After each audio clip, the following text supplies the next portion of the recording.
I often get requests to review one gun or another, and most of the time they're already in the pipeline. And other times, getting hold of them may take a while longer. But occasionally I get requests to do programmes on other parts of the airgunning sport, and recently I received a suggestion from one of the viewers, so to speak, for a safety programme. Now, to be honest, I couldn't believe I hadn't done one already, so here it is, Airgun Safety time.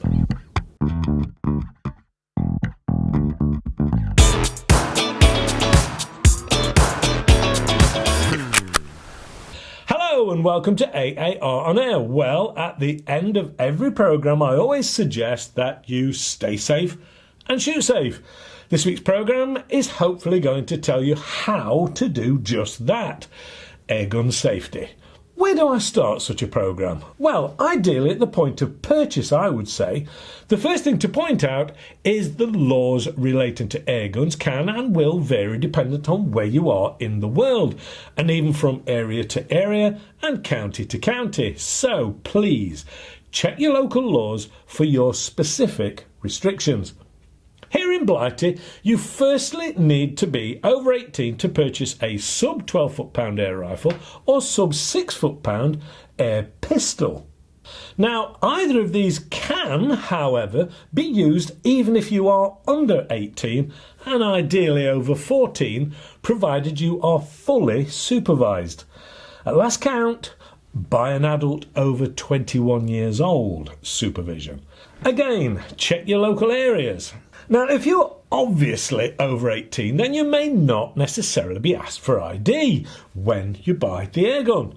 If, like me though, you look very close to 18, you may be asked for ID. What? What are you laughing at? Anyway, you get the idea. Same applies to pellets and silencers. Now, you can always buy them online, but again, proof of age has to be established, which is a relatively simple process. Airguns and silencers can be bought online, but they will need to be delivered by an official courier licensed on a registered firearms dealer's certificate and need to be delivered directly to the named purchaser. And it will need to be them, and the handover will need to take place on a face-to-face basis with them. Victoria, for example, have their own courier who travel all over most of the country doing just this, delivering to doorstop. Otherwise, they can be transferred to another RFD to be collected by the purchaser. Again, in person. Remember the ID though. Now, at this point, it sounds really simple and friendly. Sadly, not all shops operate on such a friendly basis, and whilst it is quite common for them to make a small charge, some refuse to even complete a handover irrespectively. Airgun community? Once you've collected your new pride and joy, there is something to bear in mind straight away. Once you have this, pop it into the boot of your car. Not inside the car with you, and keep any ammunition, ideally separate from the gun, and most definitely not loaded in the gun or in the magazine within the gun. This goes for all guns, pistols and rifles, irrespective of type, i.e. springers, PCPs, CO2s, etc. It is a best practice and will keep the old Bill happy. Well, happier. Ideally, go straight home and not off to the shops, with it sat in the car unattended in Tesco's car park. Best not to carry it around Tesco's with you whilst you shop either, even if it is in a bag. Again, common sense needs to be applied, but I suppose if sense were common, we'd all have it. Right. You've now got your new gun home and you're all excited with your new purchase. But again, best practices and safety basics need to come into action. At this point, safety is more important than ever. This is a great sport and one that will bring hours and hours of pleasure, whatever form of it you are involved in. And if it is done safely, then the pleasure will continue for a very long time and will hopefully include the family too. To start with, take a moment to think about who is in your home and what precautions you will need to consider. If it is just you and no visitors, then no real issue. If you have other people, and more specifically children, then extra care is going to be needed. I always included my children to show them safety and included them in best practices so they were fully informed and respected the gun. Ideally, keep your guns stored safely using either a locking system such as a trigger lock, padlock or locked cupboard, or better still, a gun cabinet or safe. Whilst these safety measures are not a legal requirement for lower powered guns, the safety aspect speaks for itself and gives great peace of mind. The other thing to point out at this stage is that whilst there is no legal requirement for a gun safe, if it is simply a sub 6 or 12 foot-pound gun, FAC's over 12 foot-pound rifles are different and do need a secure approved cabinet securely fixed to the wall. It is worth noting that if one of your guns is taken from the property and used in an illegal manner, then you are responsible for that weapon and are likely to be at the receiving end of some very serious accusations and conversations from the police. Gun cabinets or safes are not expensive. Yes, you could have a biometric locking system that only operates on your fingerprint, etc., etc. But a basic gun cabinet can be had for less than around £100, probably cheaper if you get hold of a second-hand one. Either way, it isn't a high price to pay for the safety and peace of mind it will give you. I keep all of my guns in gun safes, irrespective of the power outputs.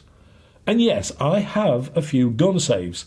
I also pop a gel pack in them to help keep moisture under control and prolong the life of the guns. It seems that no matter how dry or modern your house is, gun safes seem to attract moisture. Don't be tempted to leave them under the bed, loaded, just in case some local thug decides to break into your home in the middle of the night. To start with, this will get your guns confiscated and you on a charge, most likely, as it will be classed as a premeditated act. And you will have all kinds of problems getting out of that one. Naturally, if the kids get hold of it, thinking it's playing army time, it is likely to result in another line in a country and western song, where little Johnny ends up shot with his daddy's gun, at which point your other half is likely to be on a murder charge after they kill you. So, put it away and lock it wherever possible. Don't be tempted to leave them loaded, even when locked away. And if you're shooting springers, don't leave them cocked, as this will be applying tension to the spring and will weaken it over time. And it won't take a lot of time, to be fair. PCPs are different, and they are designed to be left with air in the cylinder, as this keeps pressure on the seals and is the best way of storing them. But again, don't leave pellets in them. CO2s are a bit of an oddity. If you leave them with CO2 in, then they are likely to seep air over time, and when you come back to them, they're most likely going to be flat. So I would use up your gas and remove the cartridges before putting them away. Now that's easy with the smaller 12 gram CO2s, but the 88s are a little more expensive, so using an adapter may be the best practice here. There are plenty of them around. So far we haven't even shot one yet, but these points are pretty fundamental, and if you follow these best practices each and every time, it will keep everyone safe, reduce any potential earache and help prolong the life of your guns. So win-win-win, really. Right, let's get it outside, shall we? If you're taking it somewhere to shoot, then again, remember, the best way to transport your gun, and ideally putting it in some form of gun bag or case, will also keep it nice and safe.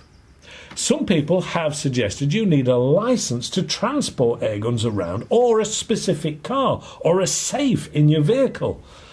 Well, here in Blighty, for a standard airgun, none of this is the case currently. If we get a load of intelligently challenged individuals doing silly things with them, then who knows what may happen in the future. Remember, we are all ambassadors of our sport. So, you're now at the place you're going to shoot. That could be a gun range, a permission, or simply your back garden. Let's take a look at a few best practices for each. Well, at a range you will have marshals to keep things safe, and most gun ranges also consider each and every shooter to be classed as a marshal to ensure everyone is safe and shares that responsibility. A club is a good idea and will also help give safety guidelines when using your guns, and you will be mixing with like-minded individuals and making new friends, who knows. If you're out on land, make sure you have full and written permission to be there. Just because it looks like a big field or woodland does not give you permission to be there, far from it. It is likely to get you in serious trouble from the landowner, council, or stroke and the police. I have in my time seen so many people want to buy a gun to go and shoot the pigeons on the local park. No, don't do it. It is an illegal activity. It then leaves your back garden, which is where most guns are likely to be used. There are a few very simple practices to follow here, and this will make the whole shooting experience more enjoyable. Firstly, know where all the entrances and exits are, and they are secure to prevent people wandering into the shooting area, and just as importantly, any pets. Now, this doesn't just mean directly in front of the target area. It could be where unexpected ricochets may occur. It should be stated that you should be very mindful of preventing ricochets in the first instance, so be careful what you use as a backstop. Pellet catchers are a brilliant idea, and I use them all the time. But I prefer the funnel types, as they channel the pellets into the catcher rather than the flat version, which can cause ricochets, certainly if using steel BBs rather than lead ammunition. This leads on nicely to backstops. These can take many different forms, from hay bales to sandbags, soil embankments, catchers, etc., etc. I use several different types. Mainly, I have large amounts of soft timbers to absorb the pellets. So, what do you shoot at?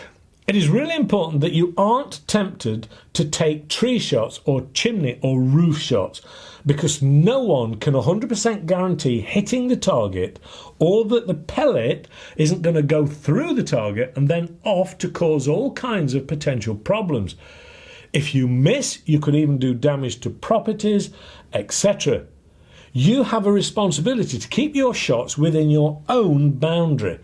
By the way, a garden wooden fence is not going to stop a pellet from a sub 12 foot-pound rifle, and then the pellet is outside your boundary and could cause some serious damage or injury on the other side. There are loads of targets that can be used safely at ground level for hours and hours of fun, and they can become quite challenging.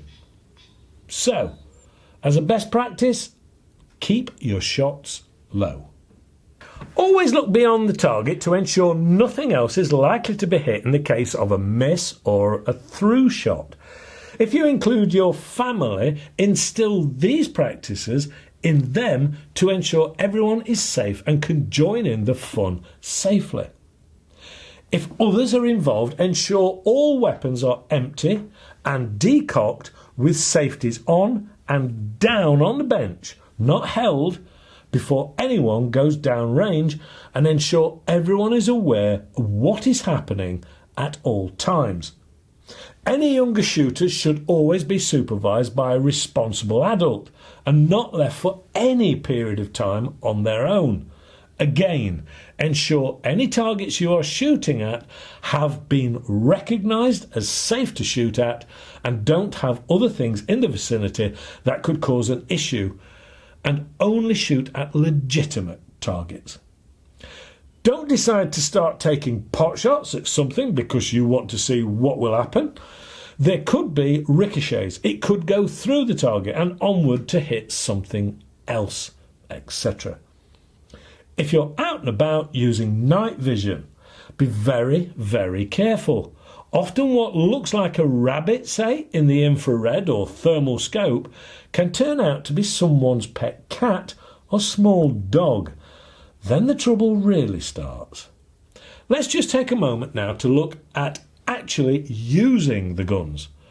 For all guns, trigger discipline is very important. Fingers off triggers until you're ready to fire. I have several people accuse me of trigger discipline in the videos, but I'm in a studio on my own demonstrating trigger actions, etc. The guns have no gas in, they're not loaded, they're not cocked, and there's no ammunition at all.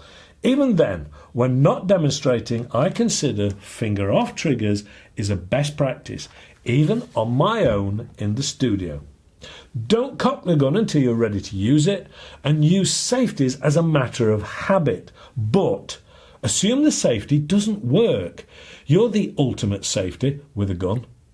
I've used guns where the trigger has been adjusted by someone who really doesn't know what they're doing, and because it is linked to the safety mechanism, this resulted in the gun firing every time you released the safety. If you're using springers or brake barrels, when you break the barrel and pull back, continue to hold the barrel whilst you load your pellet. Then return the barrel firmly without slamming it closed. Some guns will automatically apply a safety and some don't. So, know your gun. Which brings me to a very important point. As I've just mentioned, know your gun, all the foibles and details, and if for any reason you let someone else take a shot with it, make sure they are fully aware of those details. If you have a gun with CO2s and you're wanting to remove the CO2 for storage, be very careful if it still has pressure in it. They can go off like a missile if they're still full of gas. Slowly bleed the air out, or better still, shoot the air off first. Assume every gun is loaded, even if someone tells you it isn't. You only have their word for it. Keep it pointed away from anything and anybody and check it yourself. Don't just take somebody's word for it. Check your gun is empty before you start shooting, finish shooting, pause shooting, and before you put it away. You get the idea. It's only a pellet or BB gun, it's a toy, right? These are not toys, and if you've ever seen how they can take down small game and pests, you'd have respect for them. If you're shot in the eye with one of these, it's a clear doorway to the old grey matter, and likely as not, it's goodnight Vienna. They are most definitely not toys. Only point a gun at something you intend to shoot. Don't wave it about all over the place. Don't be tempted to rest it barrel down or barrel up on your foot or with your hand over the barrels, etc. That's a really bad idea. This has by no means been a full and concise list of all safety issues, and I am sure other people have their opinions of best practices, and I welcome them in the comments section. I have assumed a level of common sense in putting this programme together. So people wanting to walk the streets with an air pistol stuck in their trousers does not come in that sensible category. They deserve all that they are likely to get if they get caught. Just whilst I think about it,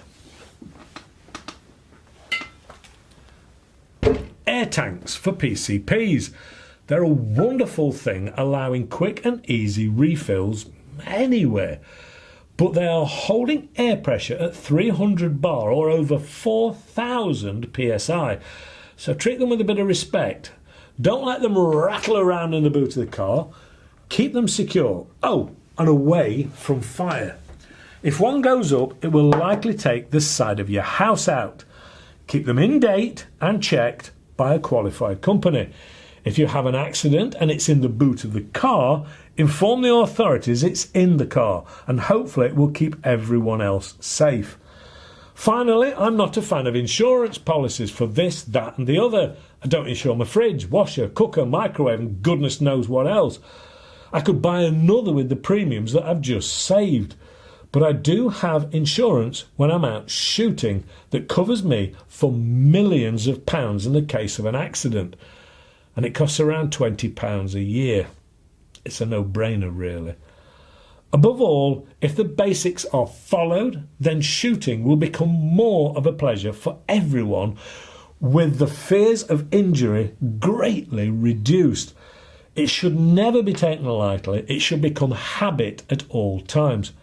Hopefully you've found this useful. If you have, please give us the old thumbs up, subscribe, share and click the alarm bell. Join in the forums and visit the AAR website. A big thank you to Vector Air for some of the targets, etc. used in the review. That's it from me today. It just leaves me to say thank you guys for watching. So now I can finally say, stay safe and shoot safe. Hopefully I'll see you next week. Bye for now.